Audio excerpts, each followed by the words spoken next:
This is CareShift. With me is Satvik Palakanti, and today I'm thrilled to welcome Chetan Reddy, who is the founder and CEO of Confido Health. Confido Health is transforming healthcare operations by deploying specialized AI voice agents that handle the full spectrum of administrative burdens, crushing patient access and practice efficiency. From scheduling and rescheduling appointments to pre and post op patient engagements, payment follow ups, care gap closure, and seamless real time updates to EHR and PMS systems.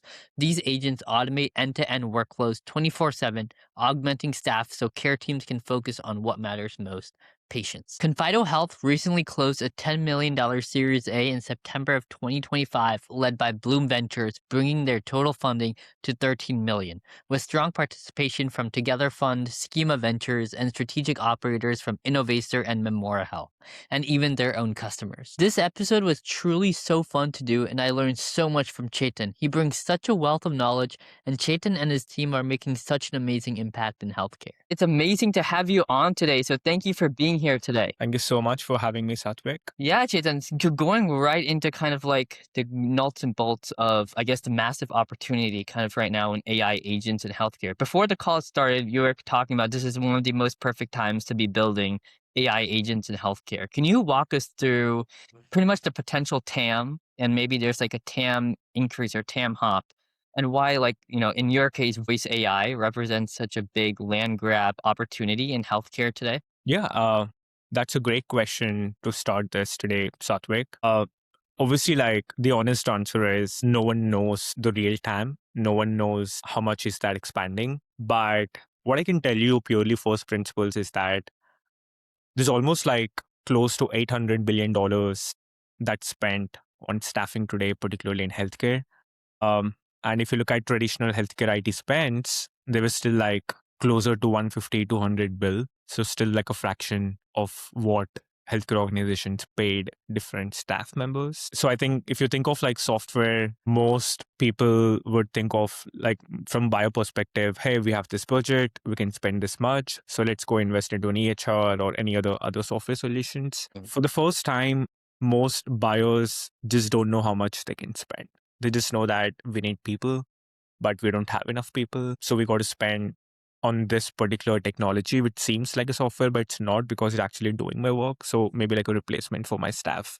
So hence the significant gap between like 150 billion and 800 billion is like a massive TAM difference between how software companies sold versus like how agents are selling. But I still feel like it's an understatement. I think the real opportunity is much larger. We just got to wait and see what are different other use cases that agents would unlock that humans were not able to think of. And when that happens, it could be a few trillions, in my opinion. Billions would still sound like an understatement. Right. And in your case specifically, you guys are working a lot in front end for a lot of healthcare systems, kind of clinics and things like that. What was that learning experience of that you learned a lot across the way when it comes to that TAM that you've thought in the very beginning to what it is now? And do you think that there's going to be a massive, I guess, change as you continue, or do you think for a little bit it's going to be pretty static until you kind of get into the enterprise clinics and enterprise hospitals and things like that? Yeah, I think at least in our case, we started off selling to smaller practices, like really like the bottom end of SMBs. Uh, it was like better access for us. We were able to like stay close to the problem statements. We worked at many front offices shadowing staff. It was easy access for us to do that. But as we grew as a company, we started selling to more upmarket provider groups. And I can tell you that the same practices who would initially hesitate to pay even like $250, $300 a provider, like on a fixed subscription basis, they pay at least 10 times more for many of the use cases that we provide. And it's just more of like a positional difference between like selling this as like a software versus ability to do your work. So I think even with the practices that we work with, we no more work with smaller practices. So all mid-market to larger enterprise practices that we work with, including some of these hospital systems, we have learned that there's so much demand right now, and their ability to pay is also at its peak. And we are continuing to see that grow. it's not flattened at all. Just due to the sheer nature of like once you start using agents, even the customers could think more about how we can leverage this technology for like other use cases. And as the use cases expand, I think that's more and more opportunity for the startups to also sort of expand the revenue potential inside the same organization. And I would assume that almost every vendor building in this space might be seeing like a similar thing going on right now. Right. And in your case specifically, what do you think were the KPI changes or KPI measurements that you kind of proved for those clinics that were not willing to pay 250, now paying 10 times? What was the value that they saw immediately? I think so. Every AI company is different. We have seen like a lot of AI companies take positioning of like, we're like a replacement to your staff. You should cut down your staff and things like that. We have a slightly different approach to this thought process. In fact, like radically opposite. We position ourselves to be more like a capacity enhancer. So what I mean by that is, can we add 2 to 3 more full-time employee capacity in 6 to 8 weeks of like going live with our agents? So what it does to the practice is that, oh, if I'm getting like 2 to 3 more FT, I can potentially add a new service. I can potentially see more patients. I can potentially hire more clinicians. I can potentially give more coverage to my existing patients, right?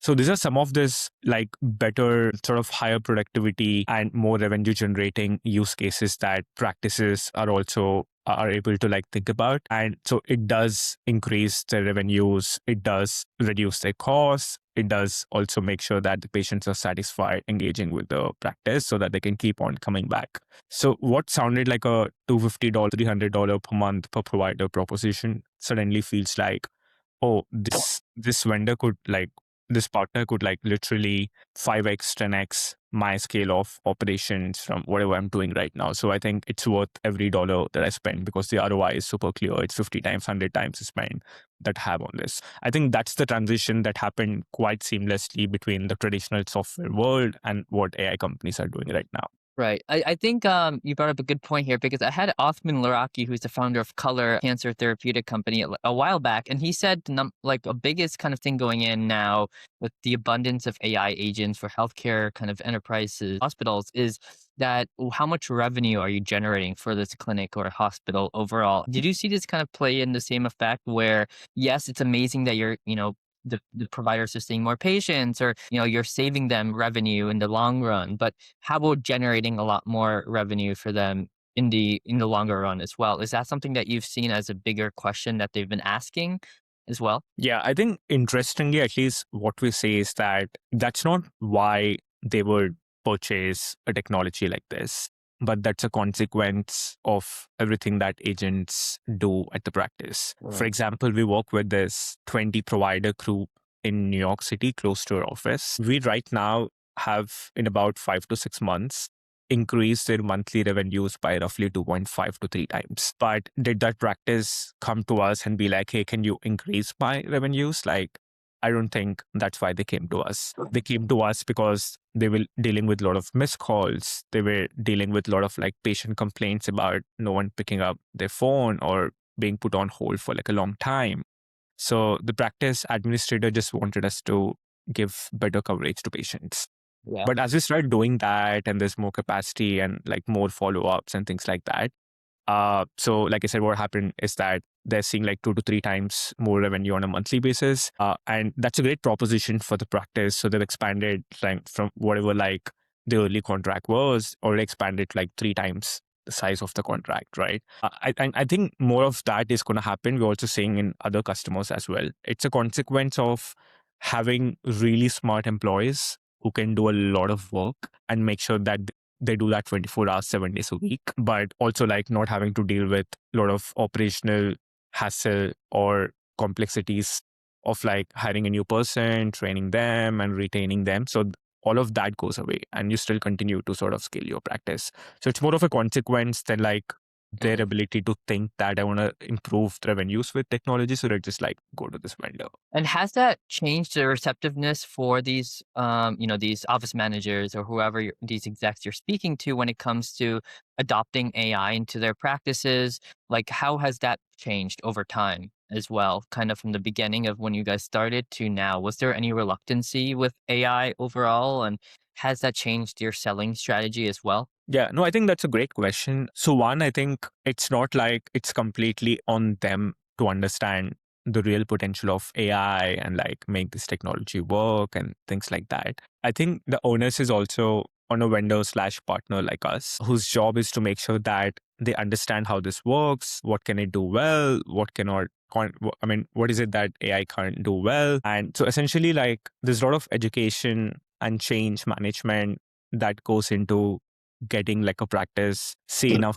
success with these sort of implementations. So hence, when they're buying this, of course, like the CXOs or like the management is like super excited. Like we want to use AI, we want to do this, do that. But the folks who are working at, let's say, front desk, they're still like a bit hesitant about what is it gonna do to our lives, like my jobs and things like that. But I think we do a great job and our team does like a great job in the first 4 weeks, really helping them understand how to think about this technology more as a companion to their existing work versus like sort of taking away everything that they're doing. So I think after 4 to 6 weeks, I think they start thinking about this technology differently and they start loving it so much. So all that friction goes away. And also interestingly, even for like patients, like they get so attached to our agents because we also have our agents doing patient facing tasks, especially on the calls. And then the patients would start coming to the office looking for like, oh, where is Sarah? So they don't know that in many cases, like Sarah is like an AI agent, right? So, but it's such a great delight or delightful experience for the practices for the patients to be so happy because they're able to speak to Sarah without having to like cut the call. So I think all of that experiences add up to like not just CXOs, but other team members feeling more confident about having AI in their practice. And then they think of like more growth opportunities from there.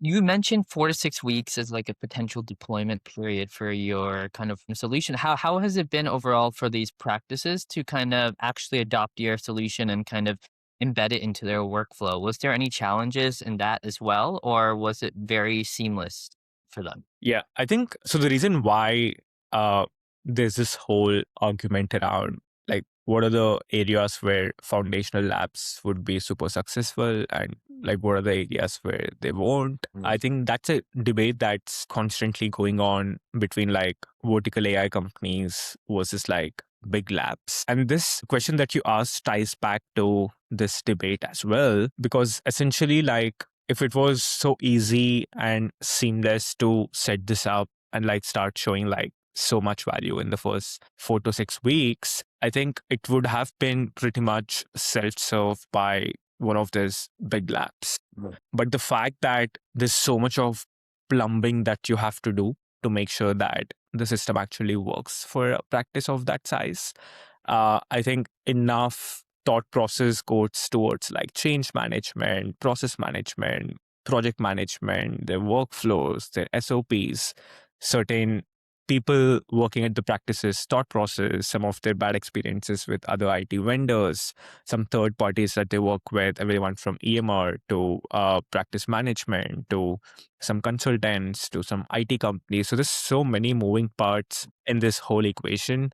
So, which is a disadvantage for like bigger labs to sort of go figure out all of this. And also, like, secondly, it's an advantage for us because we invest that time into the process to get it right for the practice. So we get like an opportunity to go deeper into these practices to ensure this technology scales. To summarize, like to answer your question, it's not easy.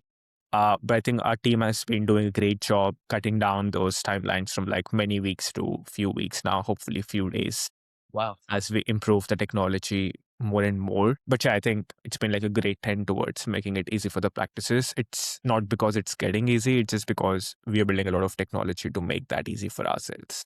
Right. And how has your team reacted to like, the ChatGPT Health and all of this coming out in the beginning of January with Anthropic coming in with JPM and things like that? How has that affected your kind of positioning? Has it helped? Has that not helped? And is that something you guys are potentially going to take advantage of in the future? Like, where is that stand right now? Yeah, I think a lot of at least Anthropic, OpenAI, research efforts towards healthcare, in my opinion, is more consumer healthcare than B2B healthcare. So it's going to be maybe useful for a lot of patients. I think it's getting better.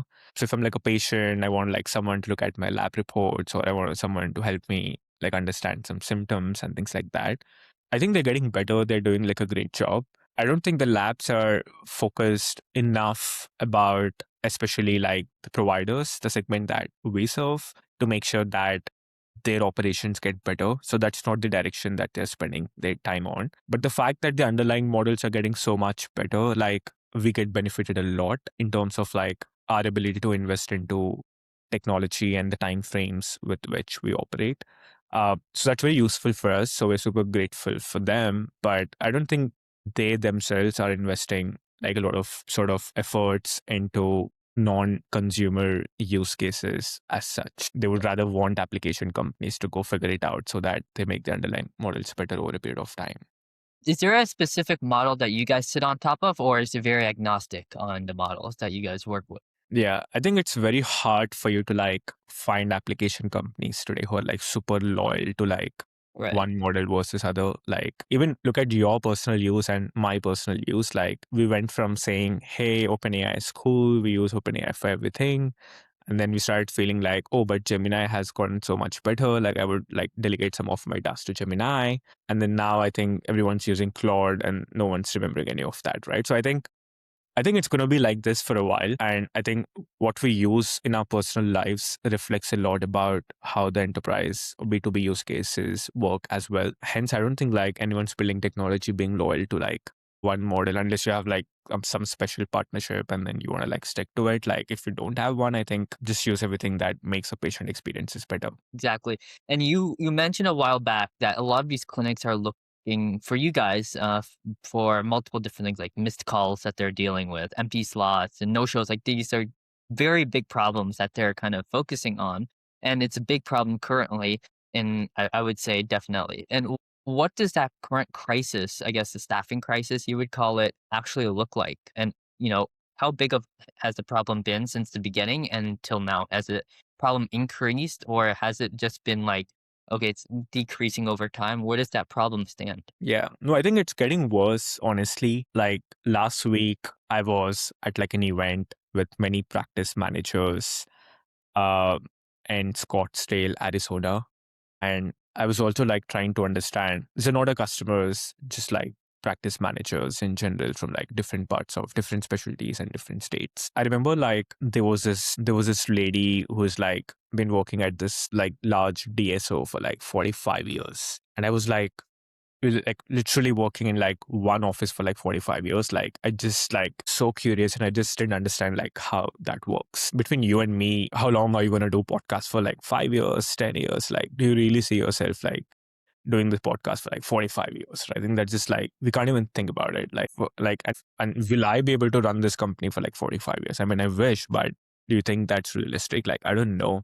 So I think like we had this great generation who believe that they want to be doing a particular job for like as long as they could. And we have this current generation who just don't want to do something like that.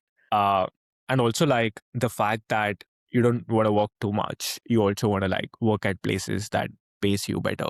And the unfortunate reality of like healthcare in the US is that like if you're like a young graduate, you can make more money working at Starbucks than like working at like a medical practice, Right. right? Yeah. So, and it's such a thankless job. Like you got to like patients are always going to be upset with you. They're going to be in so much pain. You got to deal with like a lot of stress. You're coming back home with a lot of stress. You can't spend time with your family. I think all of that. I think just like scaring a lot of this younger generation to like not work at those practices anymore, and especially post COVID, the generation that was willing to work, I think the retirement has gone up significantly. So you're left with this gap. The older generation is retiring, and the younger generation doesn't want to work. Then who's going to do this work, right? And that number, I believe, like it's expected that just in 2026, like the industry is short of already 3 million workers, and that's gonna get further worse, right?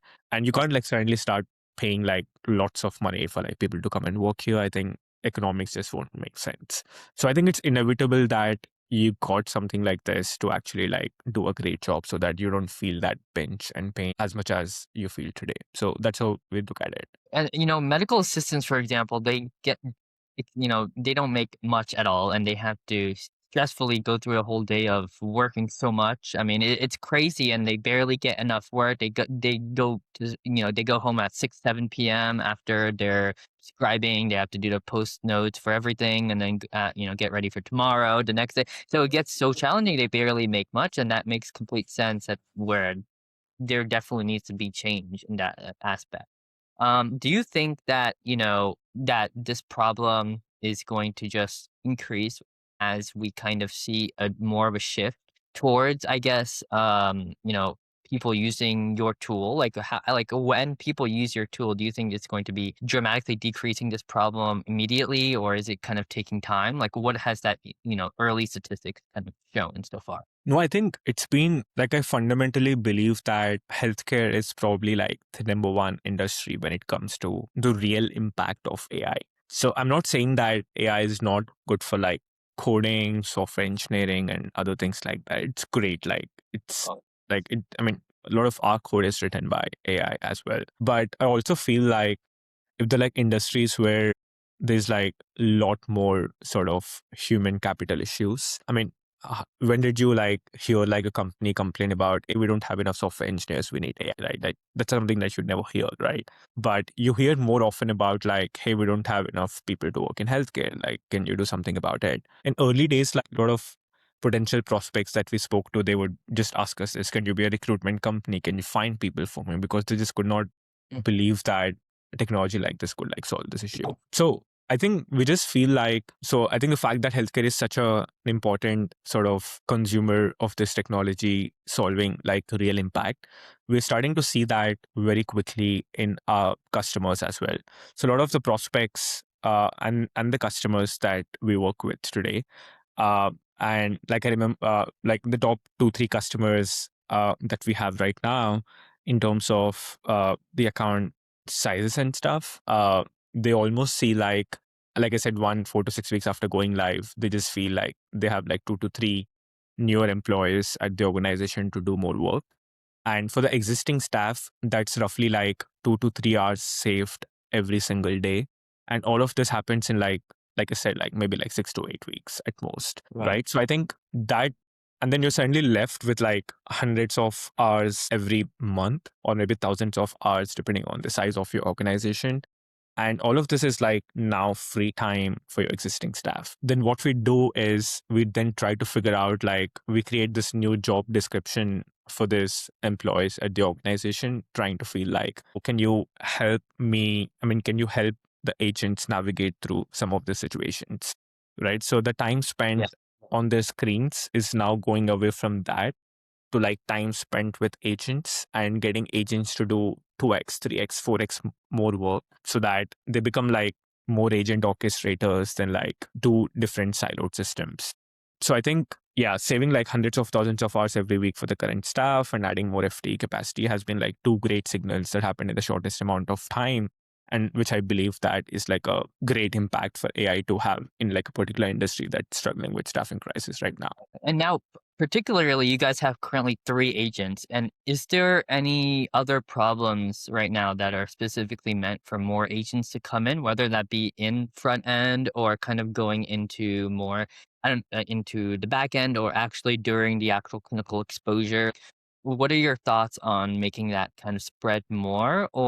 And you don't have to disclose your future plans, obviously, but kind of like your thought process on what other problems are there that you guys can potentially tap into.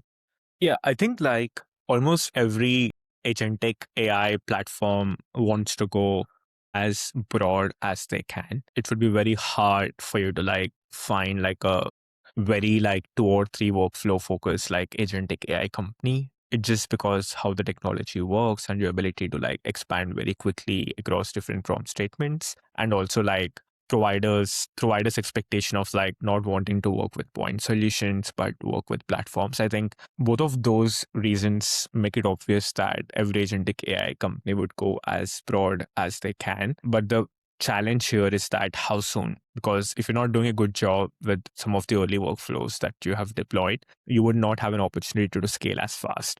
So the best companies are going to look something like this. They would have great shipping velocity with workflows, but would also have like a great delivery model to sort of constantly show ROI on a weekly basis and win trust from customers to keep on expanding. So I think getting those two right is like a very hard problem. So I think great companies will find a way to solve both the problems at once. And 2 years, 3 years down the line, you would see like one or two of these platform companies with so much breadth and ability to do well at pretty much all the workflows that they offer across front office, mid office, back office. I think what's going to be different here is the like who are the customers that you're serving, right? And that also like ties back to what sort of platform you want to build. For example, if you want to building for if you want to build for like a large health system, enterprise health system versus like a hospital system versus like a small practice group versus like a mid-sized practice group, I think all of that choice of who your customer is, I think is also going to impact the direction in which your platform is going to go. But what I feel is that the companies who are doing everything like from small to mid to large to enterprise health system, I think they would get lost trying to figure out what's the real breadth of the platform. We on the other side, a lot more focused. We believe that like small to mid-sized groups always wanted service, but they've been slapped with self-serve products that just don't work. Hence, we did not see many outcomes from that segment in healthcare. But for the first time, there is ability for agentic AI to provide personalized service despite being a software. So I think that's going to unlock a lot of like amazing opportunities for that ignored independent physician sort of space. So hence we consciously stay away from like large health systems, and we just feel like that direction would make the platform look in a very different way, which we're not comfortable doing right now. We want to focus. But I'm sure there's some startups who serve all. I just feel like I'm not sure how their platform would evolve. It's just like a different user end of the day. For startups listening right now, specifically in healthcare, obviously, distribution, it sounds like it's the number one thing. It seems like in every single industry sector in healthcare, there's at least 20 to 30 competitors right now, and it's getting very crowded in specific places. What are your thoughts on separating yourself from the crowd and kind of making sure that you're making a great solution for your kind of healthcare practices? Because believe it or not, they're probably scouting many other AI tools as well. How do you make sure that you guys are the ones that they choose, and how does that process look like? Yeah, I think like honestly, the easy answer and the hard answer for this question is just focus on your customers, spend more time with them, make sure that they're seeing more and more value every single day. And in that process, like you would end up doing a lot of good work and which would compound over like a couple of years, 3 years before the dust settles down. So we don't worry much about like so many AI companies like trying to come from like different directions. I think what we worry about as a company is that can we really solve this problem for a customer and can we solve it the best way? Are they happy with that? Can we give them more? What else would they benefit from? And just that sheer obsession is like such an underrated but overly used approach by most companies. Like every company that you would speak to will pretty much say the same thing. But when it comes to execution, like very few people do it the right way. And we want to be one of those versus like being worried about like who are the other new companies coming into our space. Like we don't care about it as much. So yeah, what keeps us up in the night is essentially like, are our customers happy and are we doing everything that we can to make sure they're happy? And I think that would compound over a period of time. And then when the dust settles down, I think you will see like 2 or 3 great companies like known for like being super consumer obsessed. And we want to be one of those. So that's how we operate as a company. Yeah, and how does your business model change from the beginning to now? Do you think that's going to be continuing with the argument of SaaS apocalypse happening right now? What does that look like in your company? Yeah, I think it's honestly like very practice specific. If you work with very large practice groups with like hundreds of locations or hundreds of providers, I think the expectation there is to like prove something before you could roll out. But if you work with slightly smaller groups, I think they have a higher risk appetite towards like using something at all providers and locations on like day one. So there's no like right one size fits all approach like most companies are trying to do based on like what's the customer size and their confidence on their abilities to deliver something that they promise. So I think like you got to take some of those calls along the way, just like spontaneously versus like really strategizing about it. And we all don't know like what's going to happen 2 years, 3 years down the line. We're just like going along the tide, right? So yeah, I think it's very client specific, and I know there's a lot of discussion around SaaS. There are not many SaaS companies in healthcare, at least Yeah. that's in the mid-market space. Obviously, like folks like Salesforce and all of them have like a lot of exposure towards enterprise healthcare. But and also like system of records can gatekeep, and they're like super popular in healthcare for like not letting other vendors succeed. So I think that continues to remain a challenge for like most AI companies. So I think we'll all have to see like how is that business model going to change as a SaaS for EHRs and like other Salesforce like tools. But as AI companies, I think it is what it is. We just have to find a way to still work with them, and we'll see how that plays out like few years down the line. No one knows an answer today. Right. And one of the biggest things about your tool is right when a patient interacts with you guys, it's immediately like in more on the AI kind of atmosphere. Like has that kind of played into the effect of your interactions with these clinics where maybe patients are not feeling that like they want to interact with the AI, instead they want to kind of interact with a human? So at least in like our case, 95% of the times, patients know it's AI and they still want to talk to AI. Only 5% of the times, like, depending on the urgency of the situation, they might directly want to like talk to like a staff member. So I think that would just again vary from like region to region, demographics to demographics. But overall, I would say that it's been quite an encouraging sort of adoption from the patients as well. And I'm sure like it's not just because of how good we are. I think it's also because patients are getting exposed to these technologies like in the non-healthcare aspect as well. They're calling their airlines, they're calling their restaurants, and then all of that. I think in their mind they just feel like this is all table stakes now. Like this is all us humans have to interface with technology, and hence I feel like even in healthcare, I think they're just going to get used to it more and more. And eventually we'll see like 100% of that maybe run by agents versus like 95% today. Has this kind of changed between what I guess industry and healthcare that you're kind of working with, or kind of practice or niche? Like for example, if you're in cardiology clinics versus a private practice clinic, has that changed overall when it comes to like the patient engagement and I guess the customer kind of engagement and receptiveness as well, depending on the specific kind of sector? I think more than like specialty, what matters is the age group of the population. Like older patients think they just want to do everything on voice. They're okay speaking to like AI. Younger patients are a little more impatient. They want things like super quickly, and but they don't have time to come on a call. So they might just like send an email or like send like a message. So it's important that at least on the patient engagement piece, we try to be as omni-channel as we can so that we're able to address different needs of the population. And yeah, so I think it's less of like specialty thing, more of like an age group thing, I would say, based on what we're saying. And in that case, kind of going into like, as we know, like healthcare is such a relationship driven kind of business where like you need to have key relationships, key champions, sometimes get your foot in the door to more people for trust purposes. What are your biggest lessons so far in selling? How has that kind of been? How should founders kind of go through rejection, customer rejection specifically? What should they learn from that and kind of takeaways for them? Yeah, I think it still continues to be like a chicken and egg problem of like, if you don't have enough happy customers, like how are you going to scale? But for you to have happy customers, you need those early customers, right? So I think like, at least like our experience, I think we have hustled a lot for the first 1 year trying to like build those relationships like as much as we can, trying to brute force our way to first 3, 5 customers. I think that hustle is like a necessary trait for like any founders building in healthcare. But once you hustle your way to your first 3, 5 customers, like I think then you got to do like a really great job executing what you promise for. And then they become your champions. And then from there, it should become easier for you to sort of scale your first 3, 5 customers to next 15, 50, 100. So that then just becomes like an execution play. And then it shouldn't be that hard selling for you. But getting the first 3, 5 customers and like your ability to like show like significantly better ROI compared to everything else that's out there, I think that's the real challenge. I would suggest like most 0 to 1 founders spend more time on.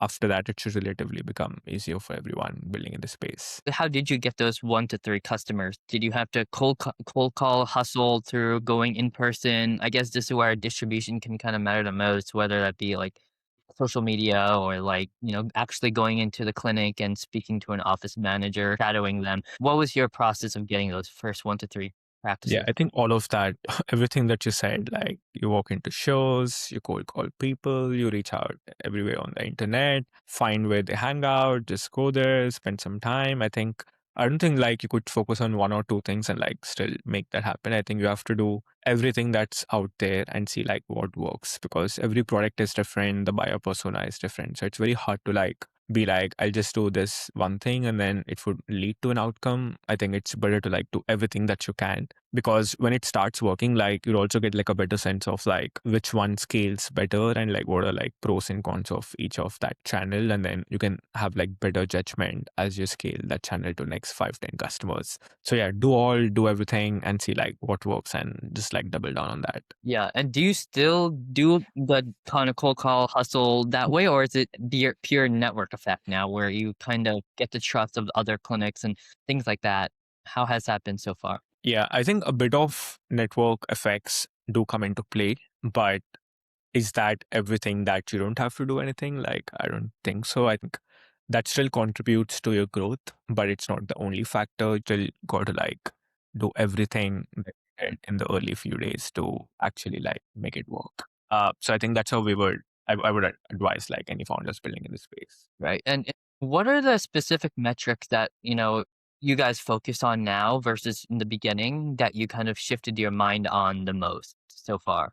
Is there any specific metric that you kind of solidified at the beginning versus now you're kind of looking at other metrics as well? I think if there's only one thing that happened to us is like metrics kept on increasing. We thought Yeah. we'll just stick to like 1, 2, 3 metrics and then we'll just try to double down on that. So initially, those were like patient encounters that we're increasing for the practice. What's the whole time that we're reducing? What's the amount of hours that we're saving for like the staff? Now we just have like a lot more, which is how much more FTA capacity that we're adding, how much more revenue that we are bringing in, what's the cost reduction that we are providing. We're bringing new patients, and are we making sure that patient satisfaction is great? I think the metrics just kept on like increasing. Like we intentionally want to keep it like few, just like 2 or 3, but I think now we have like 7 to 8 metrics. It just because like what we're seeing at different customers of ours, we've learned that it could like the consequences of like using this is like more than any of us could imagine, and we want to capture that, quantify that, and tell other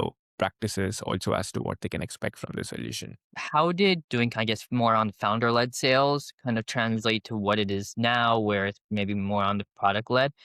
How have you kind of seen a shift where maybe you've been less involved with selling, more on, I guess, you can say the definition of a CEO, or has it been you still selling and you have a big team, but you still come into the effect? How has that changed from like pre seed to Series A now? Like, are you still fully into that selling atmosphere, or is it different? Yeah, I think it started as founder-led sales. Then we had built a team around a team focused on go-to-market. But what hasn't changed is like founders still selling. And it's not purely because like we want to do that. I think it's also because most large customers that you want to work with, like they want to have more face time with the founders, because end of the day, it's new technology. There's some way taking a bet on like founders and their ability, their vision and their roadmap and things like that. So I don't think like as founders, you can stop selling. Yeah, maybe like you're not selling everything, but you still have like a team selling for you, but you still got to like be selling as long as you can. I don't think there's going to be ever a time in healthcare where like the founders don't have to sell and just like team selling. Maybe your time spent goes down, but yeah, I think I'm still selling along with my other team members that we have built so far. What is your thoughts on hiring, I guess, sales reps at the beginning to kind of sell with you versus hiring sales rep in later? I know in healthcare, it's much more harder in general, potentially to hire, sales reps at the beginning because as a founder, obviously you obviously you know the best. Like also, is there healthcare comes with a lot of regulations, a lot of different specificities. What has been your experience with that? At least for the first $1 million scale, I don't think you should hire anyone. That's when you really can empathize like what goes into selling in healthcare, something that you can pass on to the team members that you hired for. So we did that. I know many companies who did that. So hence I would still take the same stance, which is like founders should be selling to the first 1 million at least. If you can do it more, like great. But I don't think like it's a good idea to get reps or like build a team around if not figured out yourself as to how to get to the first million. So I think I would stick to that. Right. Previously, we mentioned how I guess age population is one of the biggest kind of hindrances with using that more on the patient side. But how about on the more customer side? Has it been more practice oriented where there are specific practices that are more willing to use this, like private practice or cardiology? Or once again, does it depend on the age population that they're seeing? Yeah, I think it's honestly like everyone at this point. I don't think like anyone wants to like take a back seat when it comes to AI. Obviously, like the kind of solution that they might be purchasing could vary from like specialty to specialty. Maybe someone's buying into more clinical AI, someone's buying more into administrative AI, someone's just buying into some orchestration, someone's buying more back office, or like I think it just like the flavor of what they are buying might change, but everyone wants AI and everyone wants to use something to make sure they get better, right? So I think that's how we look at it. And kind of going more on the investor side, like you guys literally raised from C to Series A in 9 months, which is pretty fast. What do you think, investors saw that, kind of gave the clear signals that convinced them that this is the moment, I guess, AI agents are here to stay in healthcare and kind of bet on you guys at Confido? Yeah, I think there could be so many reasons, but like I said earlier, like, do you have the early set of customers who really feel like without this solution, like they can't run a practice anymore? Is that true? And if that's true, how much willing are these practices to sort of get you the next set of customers that also like establishes the credibility of your success? And have you built a technology that truly stands out from like everything else that they're doing right now? I think like fundamentally you have to get this three right. And obviously like the question is, when are you like one of the early companies who got it right? Are you like late to the party? I think all of that, as you know, like fundraising is like less of science and like more of like art. So I think a lot of things have to fall in place in terms of timing, like your position in this space and your scale or momentum and things like that. I think like beyond all of that, I think what still does matter is that like what does your early success look like and how confident am I as an investor that it would scale to the next set of consumers? So I think we were able to demonstrate that really well in such a short span. All the great work by the team. Uh, so yeah, I think that's why I think it's been pretty fast for us, and I'm sure like that's true for some of the other companies also growing very fast in the space. How has it been pitching to investors and, picking and selecting them? Has it been more strategic on your end, kind of helping you get more potential customers and things like that? Or has it been more on, hiring more on the capital front? Like what was your strategy so far with picking the right investors? Yeah, I think it just comes down to like one, they have to be great people, ideally like operators who have built companies in the past or worked with the early stage teams so that they can empathize a lot of things that companies go through in the early stage. I think that's one trait that we look for from our investors. And the second would be sort of like not every investor can add same kind of value. Like some investors will help you with hiring well, some investors will help you with customer introductions well, some investors will help you with some partner introduction, some people will help you with the next round. So I think we try to balance it out by having like different investors like adding different value, and then that way we get like complete coverage versus like heavily indexing on like one particular ask of like I just want customers or only work with a fund that just like it makes introductions to the customers. So that's how we thought about like having like a better coverage across different aspects of business building versus like just optimizing for one. So we're fortunate enough to sort of, I think in this world of like capital abundance, I think if you're doing well, like you will have enough options. But then if you can like construct your cap table in such a way, I think that's gonna go like a long way in terms of company building. So that's how we went about it as well. Do you think there's anything that investors need to change, whether that be about their mindset or whether that be about anything else in this kind of AI kind of autonomous, I guess, quote unquote, autonomous AI world where, their mindset needs to be changed or shifted, or maybe have some specific thought process when thinking about which founders to kind of invest in. Do you think there needs to be any change in that, or is it perfectly fine as it is now? No, I think like interestingly, like investors are also like so lucky in this new world because there's so many companies that are being built. I think their learning curve is like much faster than founders' learning curve in the current markets because you're still like so deep into your problem statement.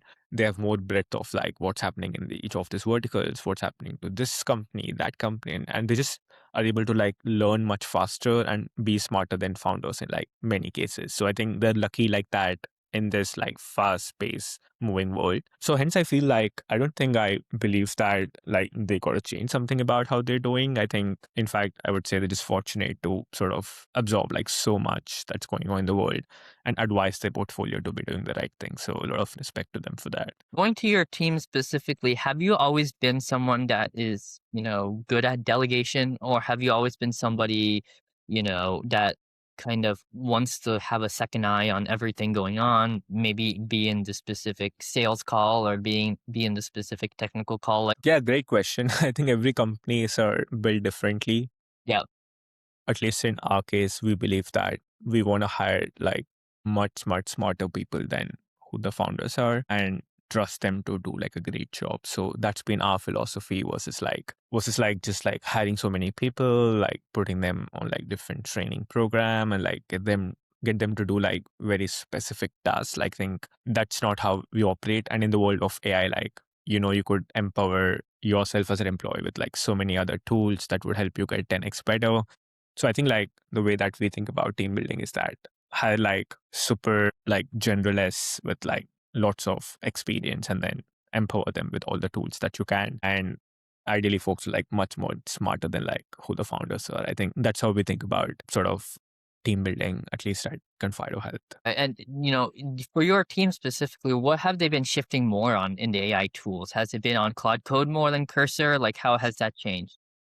Again, it's the same answer that I gave you previously, which is no one's loyal to anything. Like whatever does the job well that particular week, they just end up using it. So I Yeah. would still say like a lot more Cloud Code than Cursor at this point. Going more into the founder journey, what was that single experience that shaped Confido, and what was those first couple milestones that you had to go through, I guess, to make Confido actually Confido? Yeah, I think just like a lot of hustle going on ground, shadowing the practices, like really thinking as a frontline worker myself to build Yeah. that empathy. I think if I'd not done that, if I and my co-founder had not done that, I think we would not have like reached this point in our journey anyways. So I think that's been like super helpful in company building during the early Yeah, stage.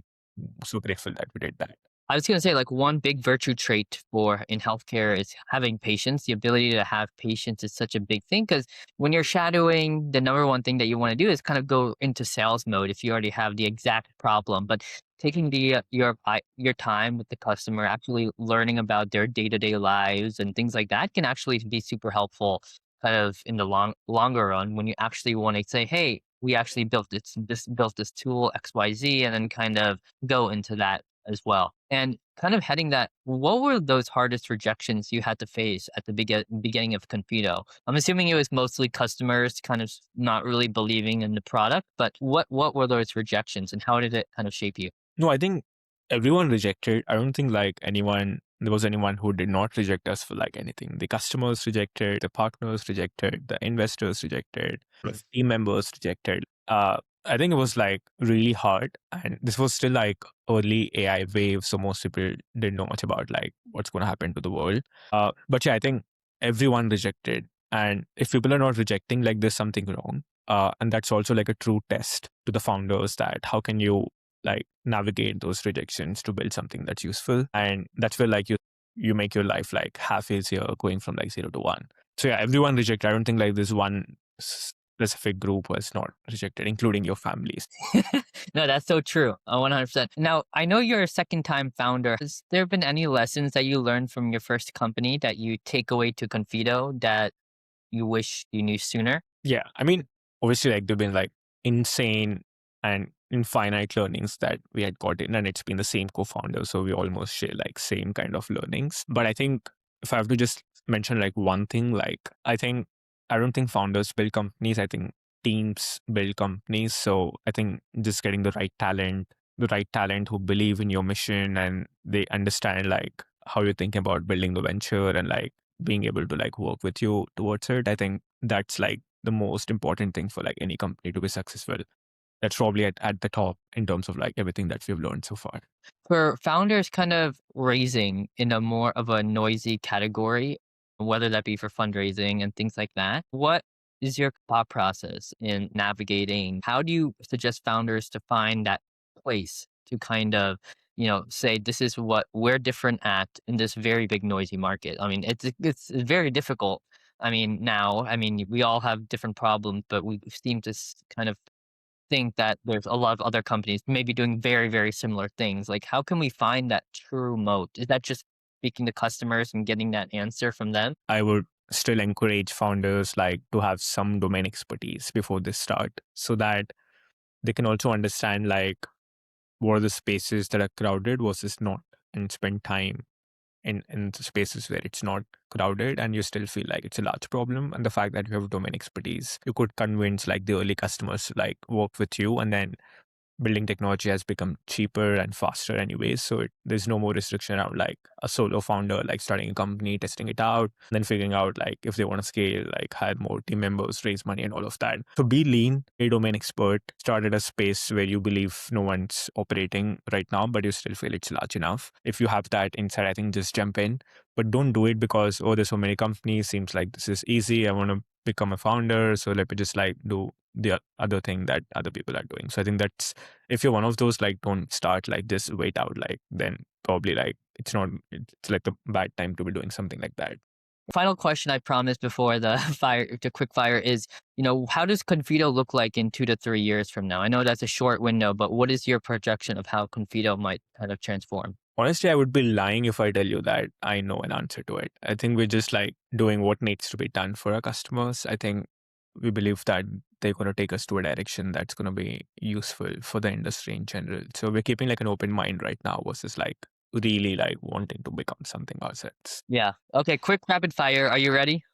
Yeah, sure. Let's go. Yeah. So it's the first one. So what agent out of the three that you have so far has surprised you the most when it comes to, I guess, handling the most autonomous automations for the healthcare practices, and why? I think ability to collect payments over a phone call, despite being AI, I never thought it would work. I thought people would find it spam, but I think it's working well. So what kind of, I guess, follow up is what kind of helped you push, I guess, beyond the boundaries of, pushing this product out, even though you had doubt it might work or it might not work?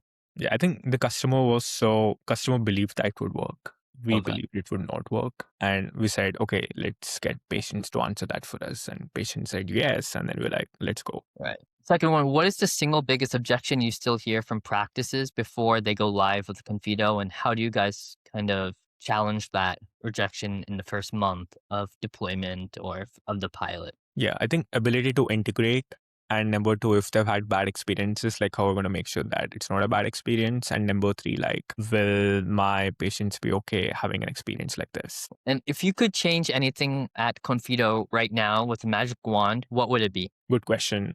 I think like, I don't think anything. I think we're doing what we want to do.